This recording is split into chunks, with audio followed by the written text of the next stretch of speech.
Tonight on News 12 Nightside, a parent's worst nightmare, a deadly stabbing inside a school up in the Bronx. They told the students that the kid passed away, and you can see the kids banging their heads and crying. Nightside with details on how this happened, a look at the weapon used, and Nightside's learning security will be changing for tomorrow.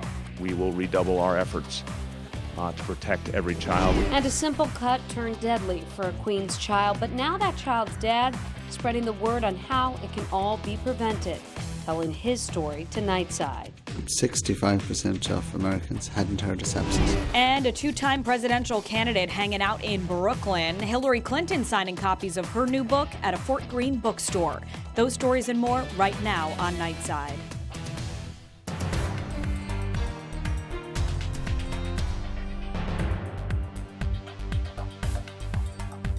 Thank you for joining us on this Wednesday evening. You're watching News 12 Nightside, and I'm Christy Reeder. I'm Jessica Cunnington, an 18-year-old student in police custody tonight, accused of killing one of his classmates and badly hurting another one up in the Bronx. Yeah, and police say he did it with a switchblade. News 12 Nightside's Anthony Carlo is at St. Barnabas Hospital. That's where one of those boys is fighting to recover tonight. Anthony.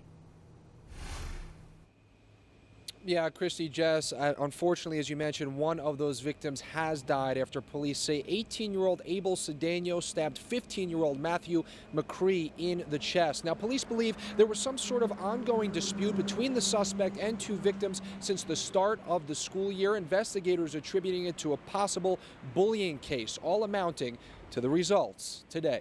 Go ahead now and take a look at this video. You can see just how chaotic it was at the school on Mohegan Avenue in West Farms of the Bronx. The building housing elementary school PS 67 as well as the Urban Assembly School for Wildlife Conservation, which serves 6th through 12th graders. Police say halfway through third period, around 10:45 this morning, Cedeno pulled his weapon out in the middle of class, stabbing 15-year-old Matthew McCree in the chest and killing him. A friend identified him in this Facebook photo that you're looking at right now.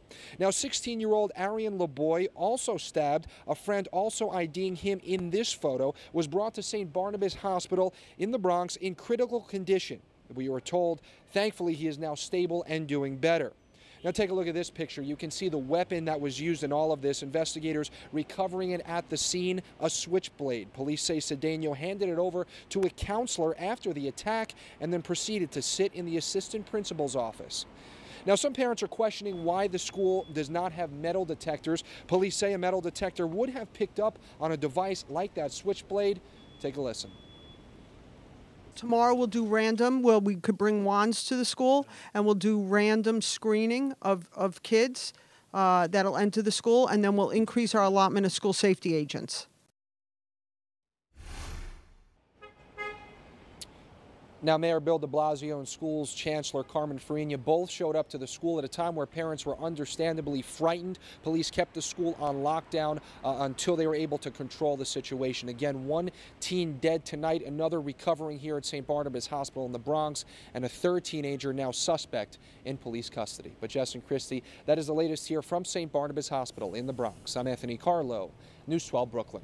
Scary, scary scene there today, and that story has a lot of people talking on our Facebook page.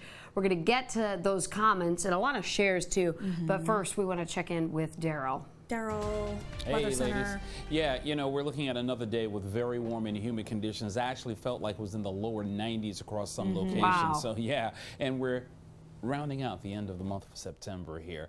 The 27th of September saw high temperatures of 84, 87 for Central Park, LaGuardia, and JFK. 69 and 70 were the overnight lows, so we are overall 12 to 14 degrees above the average for this time of year.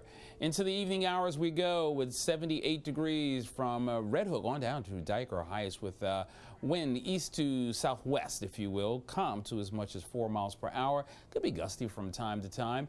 May have had an isolated shower or two, but by and large, we're still looking at a very humid air mass in play. And that's why we got some returns on the radar. I doubt if many locations saw much in the way of rainfall. Now, as we look off towards the south just a bit, we're going to notice Maria. Now, Maria has regained intensity to a Category 1 hurricane, and this will be fairly short-lived in our area. Still going to kick up the surf just a bit, but that cold front will push out the warm and humid air mass as well as Maria over the open waters of the Atlantic, and replacing our weather with a cooler and less humid air mass will definitely feel like fall as we get into the upcoming weekend. We'll take a look at Maria, some of the latest information on her, as well as that hyperlocal 7-day forecast that covers the next 5 to 7 days. You're watching News 12 Nightside.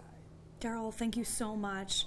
All right, in our Nightside Buzz tonight, like we just said, we're talking about our top story, of course, that fatal stabbing that happened at a Bronx school. So many Brooklynites reacting to this tragedy. I mean, parents all over the city, obviously, worst nightmare. So let's get to some of our comments. Cynthia is writing just, "This is so sad. It's no wonder why some parents homeschool their kids. Nowhere is safe. SMH." We also have Evelyn saying, "Sad situation of bullying, prayers for all." And we've heard possibly bullying Right, is sources still, telling us, something that they're trying to hash out. And Kimberly writing just prayers, which is pretty much all we can say tonight. Yeah, and you think of everyone involved, the victims, the suspect, everyone's lives changed over this. Well, it has been almost a week after Hurricane Maria hit Puerto Rico. One of the rising concerns now are if students will be able to return to school. So back in May, Puerto Rican students were relocated to other schools within the island when the government announced 179 schools would be closing due to the country's debt. But now there's a possibility these students will have to be relocated to schools here in the U.S. until life goes back to normal down in Puerto Rico. And Puerto Ricans continue to struggle getting basic necessities like water. Officials say some stores have water in stock, but the lines are massive. Millions are still without electricity on the island. Mayor Bill de Blasio announcing today additional staff deployments to assist with relief and recovery efforts. And New York City Emergency Management Department deployed 10 additional emergency managers to Puerto Rico, bringing the total number of city workers on the ground there to 147. And Governor Cuomo also announcing the first shipment of supplies to Puerto Rico will be sent on Friday. Cuomo also sending 60 National Guard soldiers, 4 Black Hawk helicopters, and 100 members of state police to the nation island, along with 120 military police and 125 engineers from the National Guard. Meanwhile, Nightside spoke to Bronx Congressman Jose Serrano about actions lawmakers plan to take in helping the people there. Congress is trying to do is we are putting together an aid package, which will give money. It will be billions of dollars to all the areas affected. And my role in terms of Puerto Rico is to make sure that Puerto Rico and the Virgin Islands, who are territories, are treated equally. By equally, I mean equally to the states. And to news out of Washington tonight, Republicans released an outline for their long-awaited tax reform plan. Early reports estimate that the plan could cut up to $5 trillion in tax revenue and simplify the tax code. However, many specifics were left out of the proposal, and it's unclear how all the cuts will be paid for. Here's President Trump detailing some of the plan. Under this framework, the first $12,000 of income earned by a single individual will be tax-free. And a married couple won't pay a dime in taxes on their first $24,000 of income. Other details of this new tax proposal. In the current system, Americans are sorted into 7 different tax brackets. This plan would collapse that down into only 3 brackets, with people paying 12, 25, and 35%. A possible 4th bracket could be added. The rate for the highest tax bracket would drop from 39.6% to 35%, while the rate for the lowest tax bracket, which is mainly low-income families, is raised from 10 to 12%. And the standard deduction is basically the amount of tax-free income a person can make. So this plan would increase that number from $12,000 to $24,000. And then finally, the corporate tax rate would also be lowered from 35% to 20%. President Trump has promised this new tax plan will help middle-class families, but some critics say most of the benefits would be reaped by a small group of wealthy Americans. All right, you're watching Nightside tonight. We're going to be right back with the latest on who else is taking a knee in support of Colin Kaepernick. Plus, celebrities sending help, some even planes to Puerto Rico. On Nightside, a look at how stars like Pitbull are doing their part to help.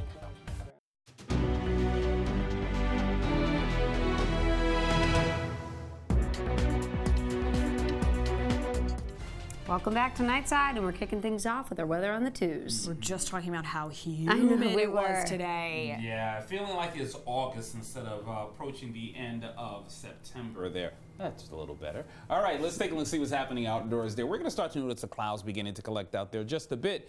Temperature-wise, 77 degrees. We're looking at humidity is at 76%. Northeasterly winds coming in at about 7 miles per hour. Could be gusty from time to time. Temperatures holding steady, anywhere from 76 to 74, rather, to 78 degrees across Kings County, Brooklyn. As we go through the evening hours, we're still going to feel the humidity out there, but take a look at the dew points beginning to drop off. We'll see us getting into the early morning hours with dew points in the middle 60s, still sticky but not oppressive. And as we get into the noon hour, drier weather begins to build into the region. So there's a little bit of a comfortable light at the end of the tunnel, if you will. Sky-wise, well, we're going to hold on to some clouds for the overnight. And those clouds are going to be sticking around, maybe an isolated shower as we go through parts of the overnight, but most locations not going to see much out there whatsoever. We need more rainfall because we're looking at a deficit for the month approaching 2 inches. Another shot of wet weather will be with us as we go through the evening hours of Friday into Saturday, and then high pressure builds in, taking very good care of us, giving us a cooler and less humid air mass that's going to take us through the weekend and into the beginning of next week. What you're going to need to know for the night and the overnight hours: 68 degrees, a mostly cloudy sky, still somewhat mild as well as muggy. 78 degrees the high for Thursday. Closer to seasonal average, we're looking at mostly sunny skies, breezy day as well, clear skies. Chilly temperatures, middle 50s as we go Thursday night into Friday. So make sure you don't hit that snooze button one too many times on Thursday morning or Friday morning. Snuggle up in bed. Yeah. That'll be hard. It's going to feel so different. Yeah. Thank you, Daryl. You bet. Several city council members taking a knee today, uniting in solidarity with Colin Kaepernick. Those taking part in this were City Council Speaker Melissa Mark Viverito, City Council members Andy King, Juliese Farias, Brad Lander, and Jumani Williams, just to name a few, all sharing these images on social media today, saying, "Felt compelled to take a knee today with my colleagues in solidarity with athletes taking a stand for racial justice." And tons of people from all over the tri-state area waited in line for hours earlier today so they could finally get the chance to meet Hillary Clinton. Her last book signing in New York City was on Wednesday, and it had a lot of people nervous and excited. Emily, News 12 Night says Emily Lorsch is outside the Green Light Bookstore in Fort Greene and has more. Line went all the way down the street. People from all over the region came out and got in line early, anxious and excited to meet the person so many consider a role model. Some parents I spoke with took their children out of school so they could meet Hillary Clinton and get her book What Happened signed, and others wearing Hillary Clinton shirts, pins, and holding signs while chanting for her. Many tell me this is an event they just couldn't miss. I mean, you don't get an opportunity very often to meet the woman who should have been the current president of the United States. It was an awesome opportunity. And coming out with their signed books, these Hillary Clinton supporters tell me this experience was well worth the very long wait. In Fort Greene, Emily Lorsch, News 12 Nightside. Emily, thank you. Well, 12 on Health, it's an extreme infection that affects more than 1 million patients a year. But many people say they only learn what sepsis is when it happens to someone close to them. So it was the focus of this year's Patient Safety Leadership Conference at Jacobi Medical Center in the Bronx. More than 100 medical professionals, you can see there, learning about diagnosing and treating sepsis, which occurs when an infection you already have triggers a chain reaction throughout your body. Now, symptoms include a high heart rate, heavy breathing, fever, fatigue, and a change in skin color. It can be deadly if it's not caught early on. And a Queens father, Ciaran Staunton, said he lost his 12-year-old son to sepsis, and now he's telling parents to be aware. Since our son died, we have put in place in New York State and other states certain protocols, but 65% of Americans hadn't heard of sepsis. And yet it was killing 250,000 Americans every year. If you're not sure, see a doctor. We try to keep people at the emergency room, but go to emergency room, go to an urgent care center, get it checked out. And News 12 Nightside reporter Amanda Bossert tracking it all. She's going to have the full update on that story starting at 10 o'clock tonight.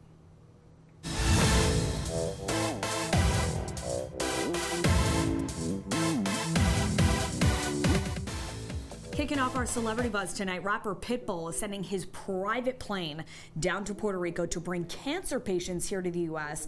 so they can continue chemotherapy treatment. Yeah, Pitbull, whose real name is Armando Christian Perez, said he was glad to help after Hurricane Maria ravaged the country and left the entire island without power. Mr. Worldwide is not only the only famous star, though, helping out and stepping up to help people down in Puerto Rico. Dallas Mavericks owner Mark Cuban loaned the team plane to Mavs guard J.J. Barea so he could bring supplies to his native Puerto Rico. So good to see so many people stepping up and helping.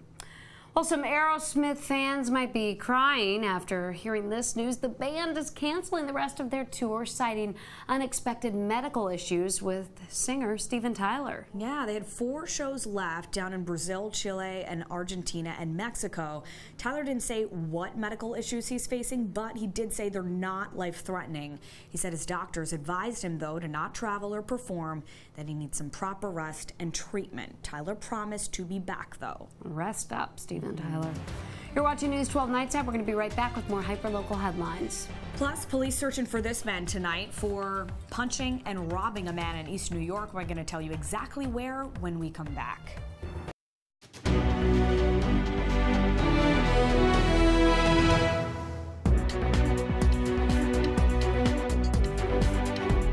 Welcome back to Nightside. We're getting to some 12 on Crime News tonight because police need your help tracking down a suspect who they say punched and robbed a man on New Lots Avenue. So this is the guy they're looking for. Police say a 55-year-old man was approached by this suspect back on August in the corner, on the corner of Ashford Street and New Lots Avenue in East New York. Now the suspect punched the victim in the face and then ran away with his LG phone. The victim is now recovering at Jamaica Hospital. He's in stable condition, though. Police also looking for this missing woman from Canarsie. This is Elizabeth Tenempagwe. She is 63 years old and was last seen yesterday afternoon leaving 944 East 94th Street around 1:30 in the afternoon. Anybody with information about the robbery or the robbery suspect or the missing woman you just saw, call Crime Stoppers. The hotline number on your screen there, 1-800-577-TIPS. Spanish speakers can call 1-888-57-PISTA. All right, hyperlocal forecast time. A little late here, but busy day. A lot going on. So Very busy. A lot going on. Yeah. Really hot. So summer-like. Yeah, still definitely feeling like summer, and almost a week ago the fall season did begin. Wow. What we can expect out there as far as the allergy sufferers are concerned, really no major issues. We've got low severity levels out of the weeds as well as the ragweeds. Now, sky conditions, increasing clouds will be with us as we go through the overnight. A slight chance of an isolated shower as our frontal boundary crosses the region. Remember, the front is going to help to get rid of Hurricane Maria. Now, Maria is a Category 1 hurricane system, 225 miles east-northeast of Cape Hatteras, North Carolina, with maximum sustained winds back up to 75 miles per hour. Movement is towards a north-northeasterly direction at about 7 miles per hour. The front is going to urge the system off towards the east, slowly losing intensity but picking up in forward motion. By the time we get into Sunday, this will be up into the North Atlantic. We'll say bye-bye to that. But in the meantime, right on through Thursday into Friday, small craft advisory, high risk of rip current. So please be careful out on the area waters. Waves 7 to 10 feet on the ocean.